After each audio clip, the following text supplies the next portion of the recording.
war room fell silent as Admiral Hyunwoo Kim stared at the holographic display.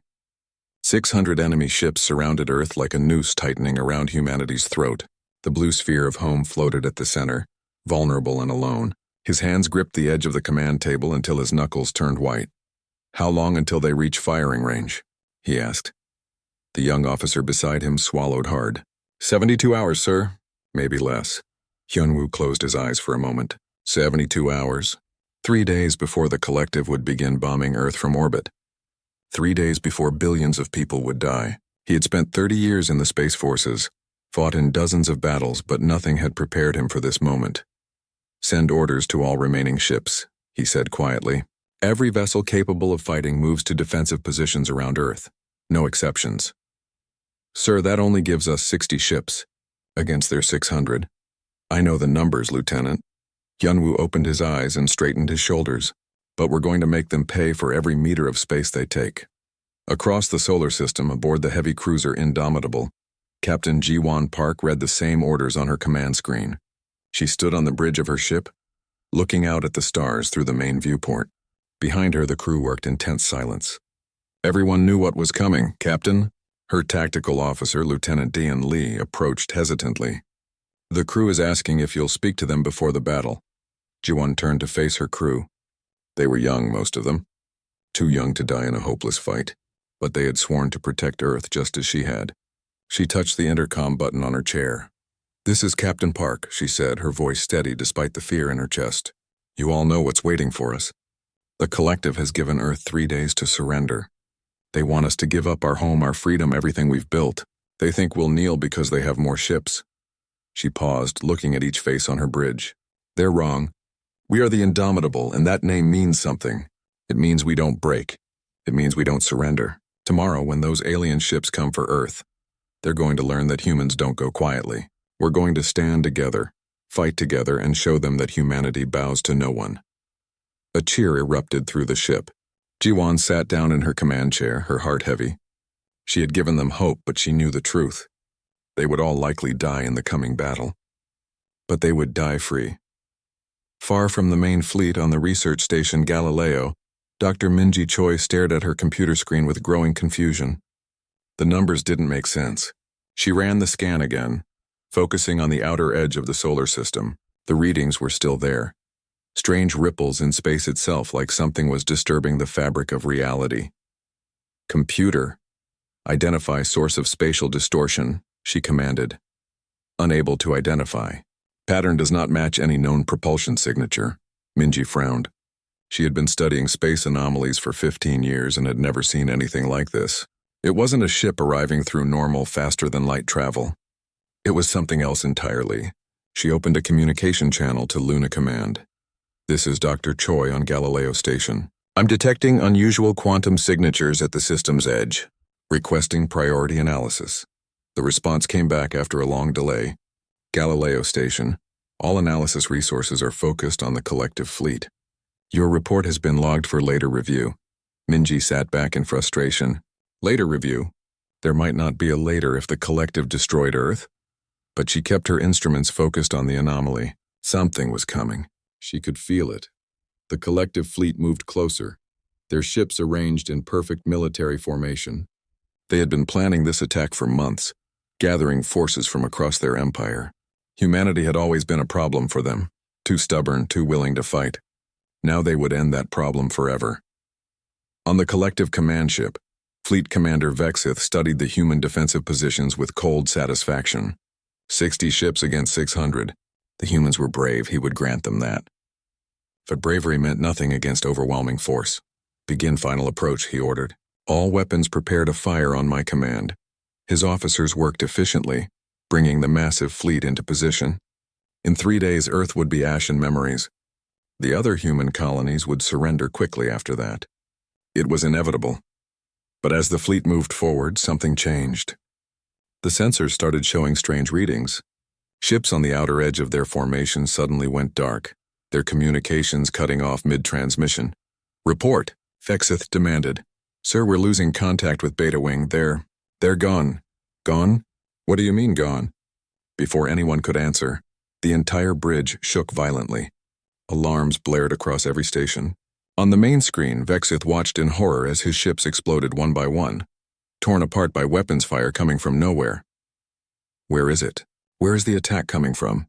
We don't know, sir. There's nothing on sensors. On Earth and aboard every human ship, people watched in stunned silence as the collective fleet suddenly fell into chaos. Their perfect formation broke apart. Ships tried to scatter, but something was hunting them with deadly precision. Admiral Hyunwoo stood frozen at his command table, unable to believe what he was seeing. What in the name of... Then it appeared. Space itself seemed to tear open, and from the darkness emerged the largest ship anyone had ever seen. It was 3 times the size of Earth's biggest dreadnought, its hull so black it seemed to absorb light itself. The shape was angular and sharp, covered in geometry that hurt to look at for too long. The mystery ship opened fire again. Beams of pure white energy lanced out, each shot destroying a collective vessel with surgical precision. There was no wasted movement, no hesitation. It was perfect, terrifying efficiency. Captain Jiwon gripped her armrests, watching the impossible battle unfold. Communications try to hail that ship. Now, trying, Captain. No response. It's not acknowledging any of our signals. The battle, if it could be called that, lasted only minutes. The collective ships that tried to fight were destroyed. Those that tried to run were hunted down. When it was over, nearly 100 alien vessels floated as debris in space, and the massive black ship hung motionless among the wreckage. Then finally, it spoke. The voice came through every communication channel at once, speaking in clear Korean. But the accent was strange, old-fashioned, like something from centuries past. Coordinates received. Verification required. Dr. Minji Choi's instruments went wild with readings. She pulled up the data and felt her blood run cold. The ship was surrounded by temporal distortions. Time itself was bending around it. It's impossible, she whispered. That ship. It's not from our time. The mystery ship continued its attack with ruthless precision. Captain Jiwon watched from the Indomitable's bridge as another wave of collective vessels tried to escape. They didn't make it far. White beams of energy shot out from the black ship, each one finding its target instantly. Explosions lit up the darkness of space like deadly fireworks. Captain, the collective fleet is breaking apart completely, Lieutenant Dion reported, her voice filled with disbelief. They're running in every direction. Keep trying to contact that ship, Jiwon ordered. There has to be someone aboard who can hear us. But the black ship remained silent, focused entirely on destroying every collective vessel in range. It moved through space like a predator, smooth and unstoppable. Its weapons never missed. Its shields never faltered. Whatever technology powered that ship, it was far beyond anything humanity had ever built. At Luna Command, Admiral Hyunwoo watched the battle data flow across his screens. His tactical team stood around him, equally shocked into silence. In less than 20 minutes, the mystery ship had destroyed over 50 collective vessels. The enemy fleet that had threatened to end humanity was now fleeing in panic. Admiral, what are your orders? An officer finally asked. Hyunwoo took a deep breath. All ships maintain defensive positions around Earth. Do not, I repeat, do not engage the unknown vessel. We observe only. Sir, should we consider it hostile?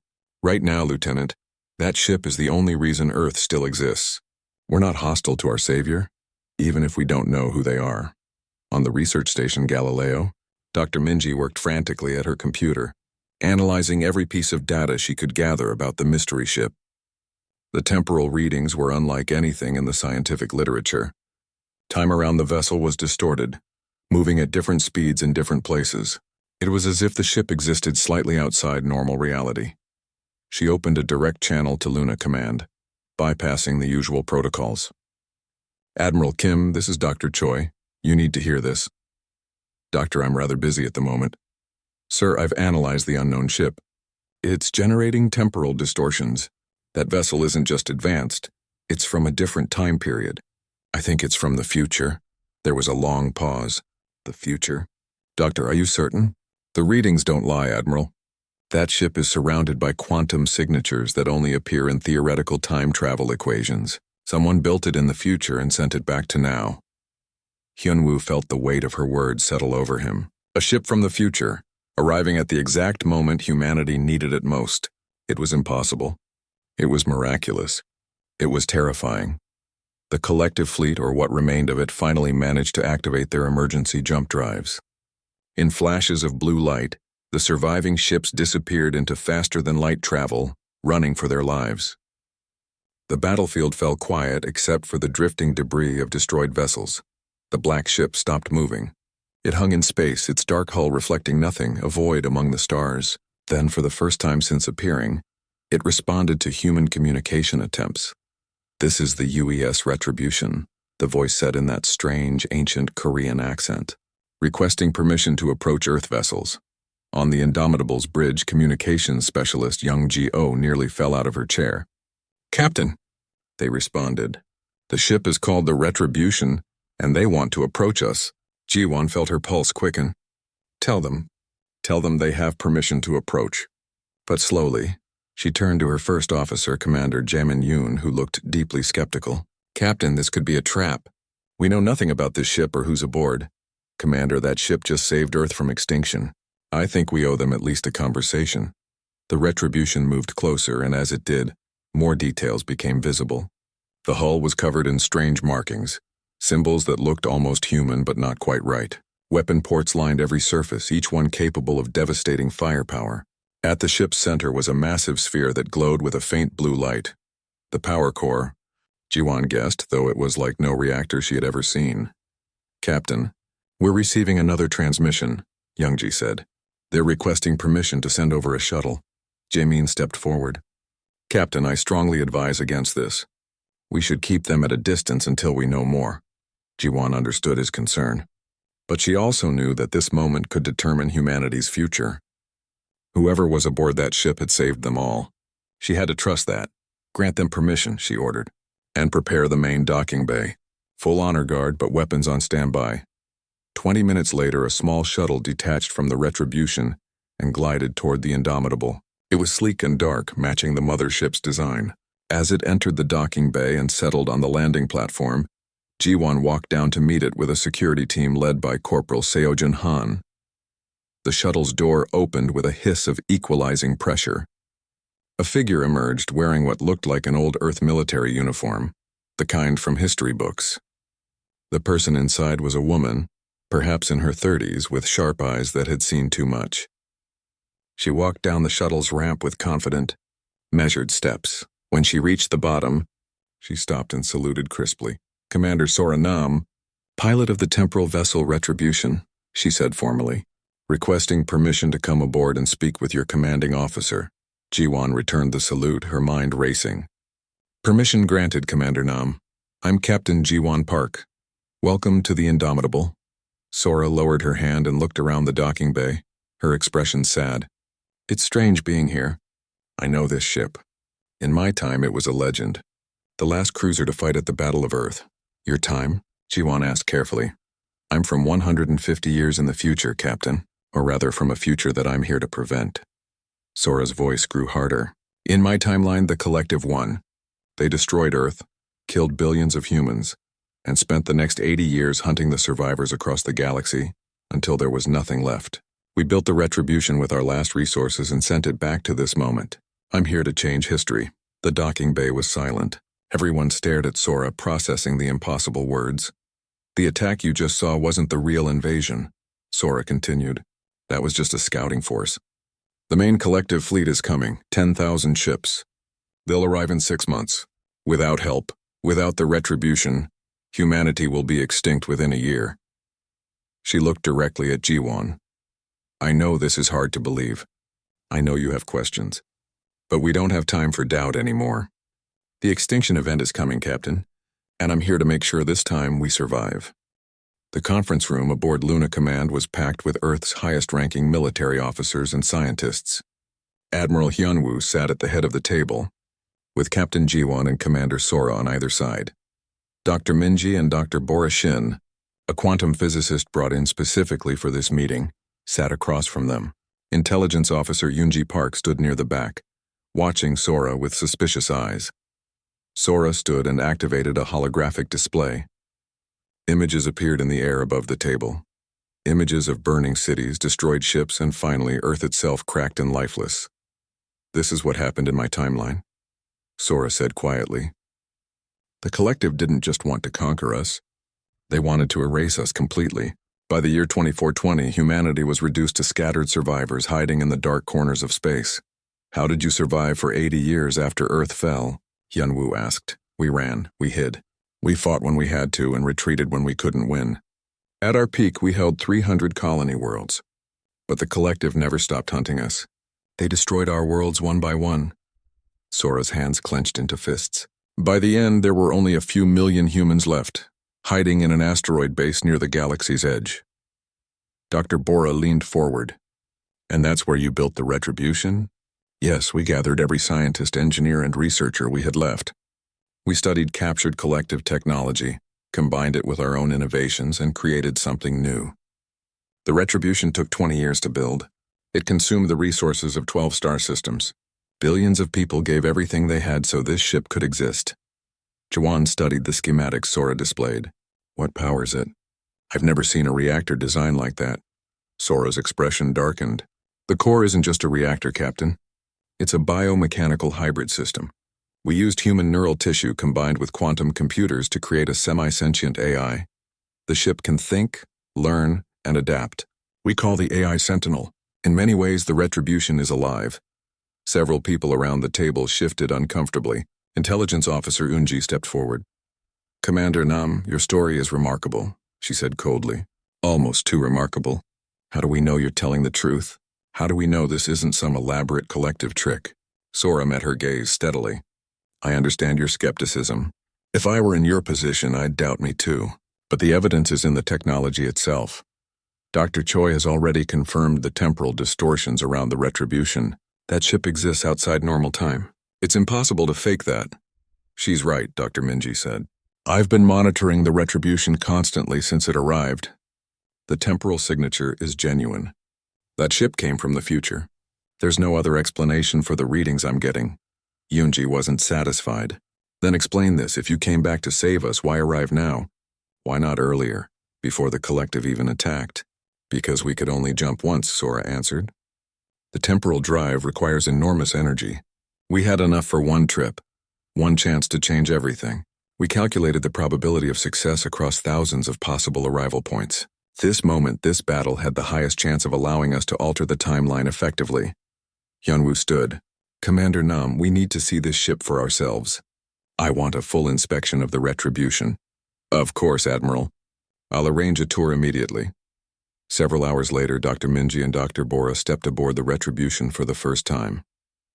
The shuttle bay alone was larger than most Earth destroyers. As they walked through the corridors, escorted by Sora, both scientists stared in wonder at the technology surrounding them. The walls seemed to shift and flow, like they were partially liquid. Lights pulsed beneath the surface, following patterns that seemed almost organic. Every system was integrated seamlessly. With no visible wiring or obvious controls, how do you operate anything? Dr. Bora asked, running her hand along a wall. Neural interface, Sora explained. Crew members wear neural crowns that connect directly to Sentinel. You think what you want the ship to do, and it does it. It's much faster than manual controls. They reached the core chamber, and both doctors stopped in shock. The massive sphere Jiwon had seen from outside hung suspended in the center of a vast room. But up close, they could see movement inside it. Pulses of light, flowing patterns, something that looked disturbingly like veins. Is that biological? Dr. Minji whispered. Partially, Sora confirmed. Human neural tissue kept alive and integrated with quantum computing matrices. It's what allows Sentinel to think like a human, while processing information at computer speeds. It was the only way we could make the temporal drive work. It requires calculations so complex that no normal computer could handle them. Dr. Bora felt sick. How many people died to create this? Volunteers gave their neural tissue before they died naturally. About 500 people contributed to Sentinel's creation. Their last gift to humanity. Sora looked at the glowing sphere with respect. They're still here in a way. Their thoughts, their memories, all part of what makes this ship work. As they continued the tour, Sora explained the Retribution's capabilities. The temporal drive could create localized time distortions, making areas of space move faster or slower than normal time. The weapons used quantum entanglement to ensure they never missed their targets. The shields existed partially in a different dimension, allowing them to absorb almost unlimited damage. This technology required resources from across human space, Dr. Minji said, understanding the implications. You said you held 300 worlds? At our peak, yes. It took all of them working together, pooling every resource to build the Retribution. This ship represents the combined knowledge and sacrifice of every human who survived after Earth fell. It's literally humanity's last hope made real. Back in the conference room, Sora delivered the final part of her briefing.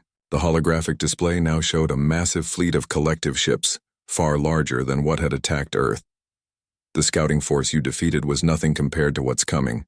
The main collective armada consists of 10,000 warships.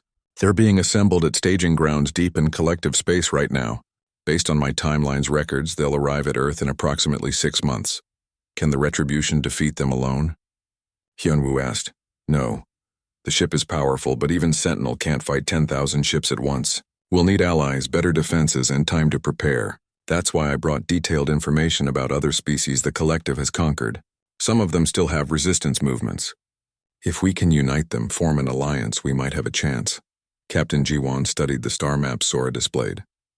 You're talking about a coordinated rebellion across collective space. That's never been done. No, it hasn't, Sora agreed. But it's our only option. In my timeline, humanity fought alone and lost. This time, we need to change the equation entirely. The Retribution moved through the darkness of space using its advanced stealth systems. Inside, Ambassador Hajun Lim sat nervously in the observation deck, watching stars blur past at impossible speeds. He had spent his entire career negotiating treaties between human colonies. Now he was traveling to an alien world to convince a conquered species to rebel against their masters. Beside him, Sora reviewed intelligence files on the Krill, an insectoid race enslaved by the collective for over 200 years. They were brilliant engineers, forced to build weapons and ships for their conquerors.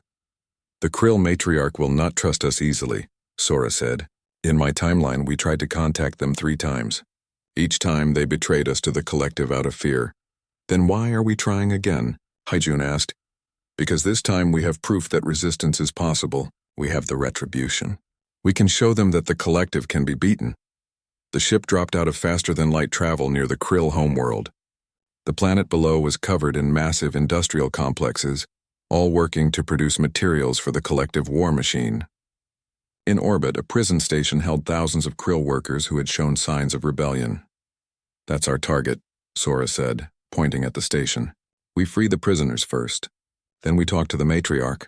The attack was swift and brutal. The Retribution decloaked directly next to the prison station, its weapons already firing. Guard ships exploded before they could raise shields. Within minutes, the station's defenses were destroyed, and boarding shuttles launched. Hajun accompanied the rescue team, wearing protective gear as they moved through the station's corridors. The Krill prisoners stared at the humans with multiple compound eyes, their chittering language incomprehensible until translation devices activated. You are humans? One Krill asked, its voice translated to Korean. Yes, Hajun said. We're here to free you and offer you a chance to fight back. Fight? Against the collective? That is death. Maybe, but we've already beaten them once, and we'll do it again with your help. 50,000 Krill were evacuated before collective reinforcements could arrive. The Retribution jumped away, taking the freed prisoners to a hidden location where the Krill matriarch waited. Matriarch Kellier was old by Krill standards, her exoskeleton covered in scars from decades of resistance. She studied the humans with ancient, calculating eyes. You attack a collective station and expect us to celebrate, she said, her translated voice carrying disapproval. You have painted a target on every Krill world. The collective will punish my people for your actions. The collective was already planning to punish you, Sora replied. In 3 months, they intended to execute 10,000 Krill engineers for working too slowly. We have the execution orders from their command network. She displayed the stolen documents. Keller's multiple eyes narrowed. You hacked their systems? Our ship's AI can break any collective encryption. We know their plans, their troop movements, their weaknesses. With that information and your engineering expertise, we can hurt them badly. Kellier was silent for a long moment. Finally, she spoke. If we join you and lose, my species will be extinct. If you don't join us, Hajun said gently, you'll die anyway. Just more slowly, more painfully, as the collective works you to death over generations. This is a chance to die free, or better yet, to live free. The matriarch made a clicking sound that the translators rendered as a bitter laugh. You humans have a talent for dangerous optimism. Very well. The Krill will join your rebellion. But know this. If you waste our lives foolishly, I will personally ensure your species remembers its betrayal. While diplomacy unfolded, other operations moved forward. Captain Nari Song, a cargo hauler who had spent years learning secret routes through collective space, volunteered to lead evacuation convoys. Her small ship, the Morning Star, wasn't much to look at, but she knew paths no military navigator had ever mapped. The trick is staying off the main trade routes, Nari explained to a group of transport captains in the briefing room. The collective watches those carefully, but there are old mining corridors, abandoned survey routes, places where their sensors don't reach. That's where we'll move people. Over the next month, Nari led 7 successful evacuation runs, moving over 3 million civilians from vulnerable colonies to fortified worlds deeper in human space. She lost sleep in aged years, but every person saved was worth it. Meanwhile, aboard the Retribution, Lieutenant Wu Jianbek was attempting something no one from this timeline had done before. Interface directly with Sentinel, the ship's biomechanical AI. He sat in the neural interface chamber, a crown of sensors being lowered onto his head. Sora stood nearby, watching carefully. The first connection is always the hardest, she said. Sentinel will feel alien, overwhelming. Most people panic and disconnect. I won't panic, Wu Jin said, though his hands shook slightly. The interface activated. Suddenly, Wu Jin's mind expanded outward. He could feel the entire ship, every system, every weapon, every sensor. Information flooded in faster than he could process. The Retribution's reactor pulsed like a heartbeat. The shields rippled like breathing. And underneath it all, he felt something else. Thoughts that weren't quite his own. Sentinel's consciousness, vast and strange, touched his mind gently. Welcome, pilot, a voice echoed in his thoughts. You have strong will. We will fly well together. Wu Jin gasped as the connection stabilized. He could see everything around the ship in 360 degrees. Could target enemy vessels before conscious thought. Could make the Retribution move with the fluidity of his own body. Lieutenant? Sora called. Are you all right? I'm flying, Wu Jin whispered, tears streaming down his face. I can feel the stars, but not everything went well. At Luna Command, Director Sung Jin Kwon sat in his office, hands shaking as he composed an encrypted message. He had worked in logistics for 30 years and believed in rules, order, and peace. The war terrified him. All these battles, all this death. It was madness. He had made contact with the collective secretly, offering them information in exchange for a promise that Earth would be spared. They wanted to know the evacuation routes Nari was using. Sungjin convinced himself he was saving lives by giving them what they wanted. He sent the message and went home to sleep, believing he had done the right thing. 3 days later, Nari was leading a convoy of 12 transport ships through an old mining corridor when collective ambush fleets dropped out of faster-than-light travel on both sides. It's a trap. Nari screamed into the communicator. All ships, scatter. Emergency jump now. But transport ships were slow, and most were carrying families, children, elderly refugees. 5 ships managed to escape. 7 were destroyed in the ambush, torn apart by collective weapons. 2 million people died in the explosions. Nari survived, but guilt crushed her chest as she watched the destruction. Someone had betrayed them. Someone had given the collective their route.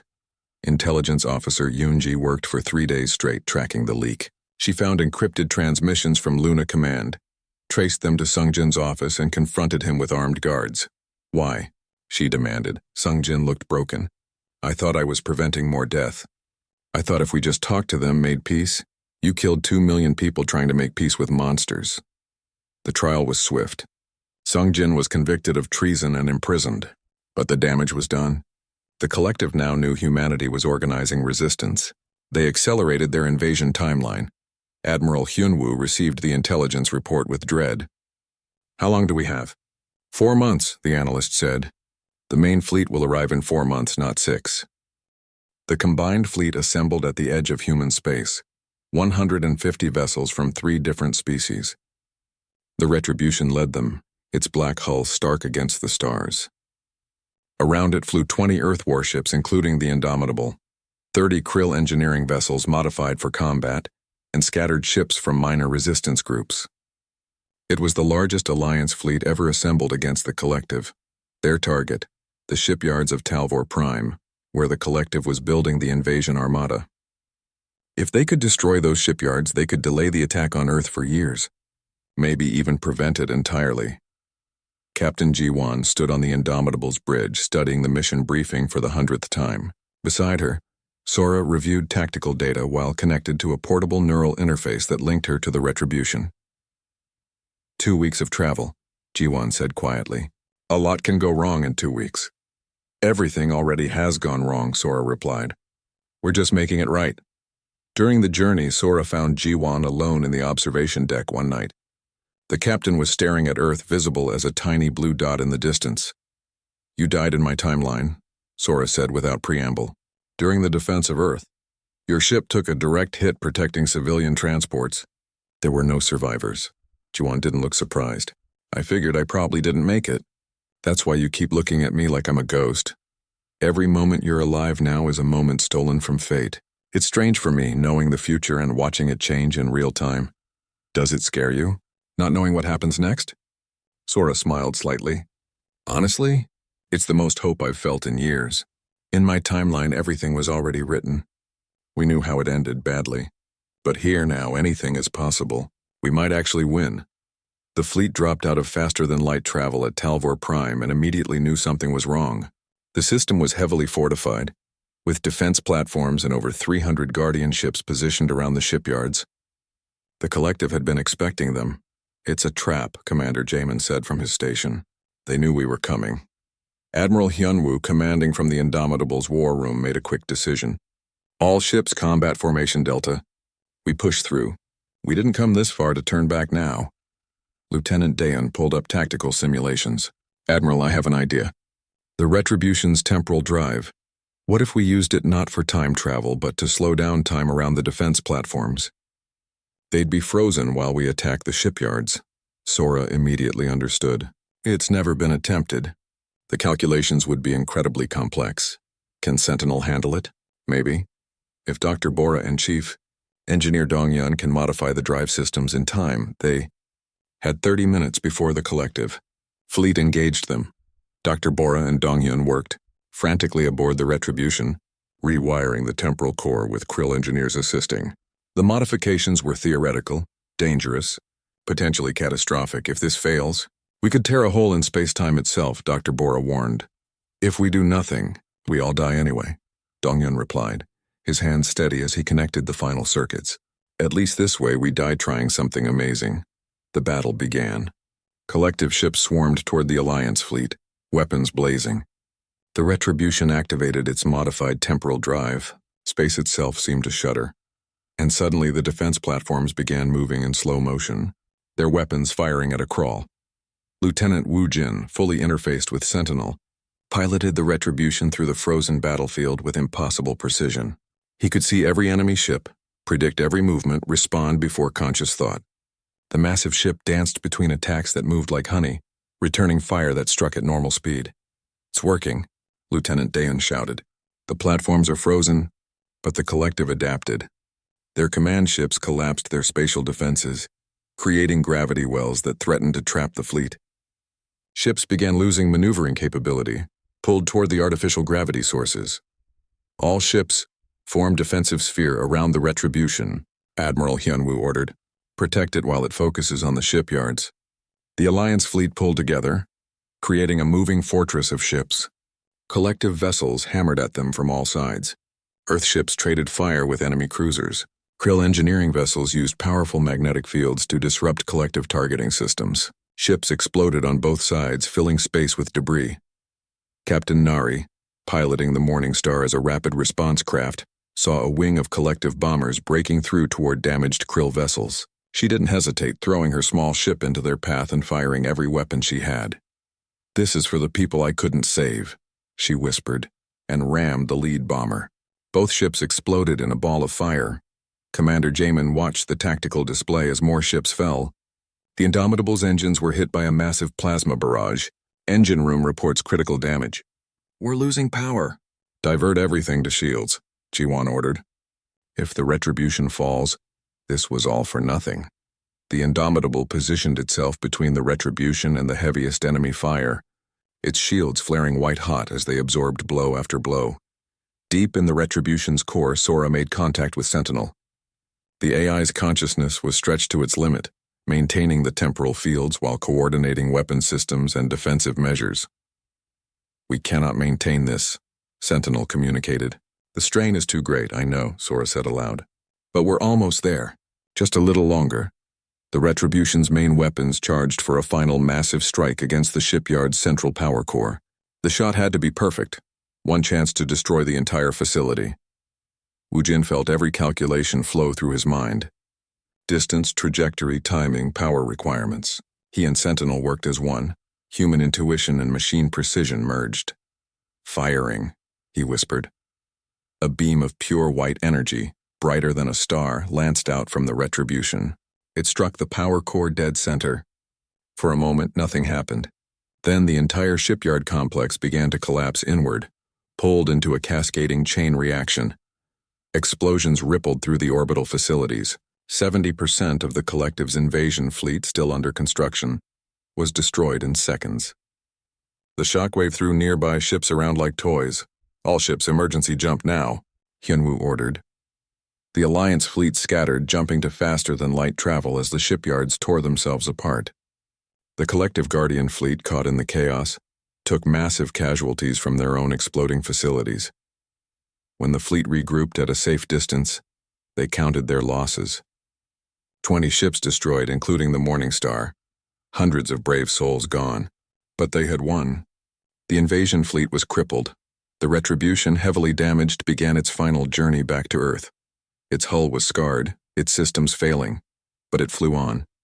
Inside, Sora knew what had to be done. "The temporal core is destabilizing," she told the assembled leaders via holographic conference. "We can't repair it. But we can use it one last time, to create a temporal barrier around Earth's system." "What does that mean?" Jiwon asked. Dr. Minji explained. "Time inside the barrier would move differently than outside. We could give humanity 25 years to prepare while only 10 months pass in the rest of the galaxy. It would anchor the Retribution permanently, making it part of the barrier itself." "And the crew?" Hyunwoo asked quietly. "We would exist between moments," Sora said. "Not quite alive, not quite dead. Watching over humanity from outside time." The decision was made. The Retribution returned to Earth orbit and began the process. Sora and 5 volunteers remained aboard as the ship's systems transformed, anchoring to space-time itself. As the temporal field activated, Sora stood on the bridge one last time. Through the viewscreen, she saw Earth alive and whole. She saw the Indomitable flying proud. She saw hope. "Sentinel," she said, "begin the final protocol." Reality shifted. The Retribution faded from normal space, existing now in the spaces between seconds. Sora felt her body change, becoming something more than human, less than solid. She could see time flowing past her, see Earth rebuilding, see humanity growing stronger. She was no longer a soldier, she was a guardian. On Earth, Captain Jiwon, now Admiral Jiwon, stood on the bridge of humanity's first temporal-enhanced dreadnought. Through the viewscreen, for just a moment, she saw the Retribution appear. Phase shifted and ghostly. A figure stood on its bridge, raising a hand in salute. Jiwon saluted back, tears in her eyes. Humanity had been given time. Now they would make it count.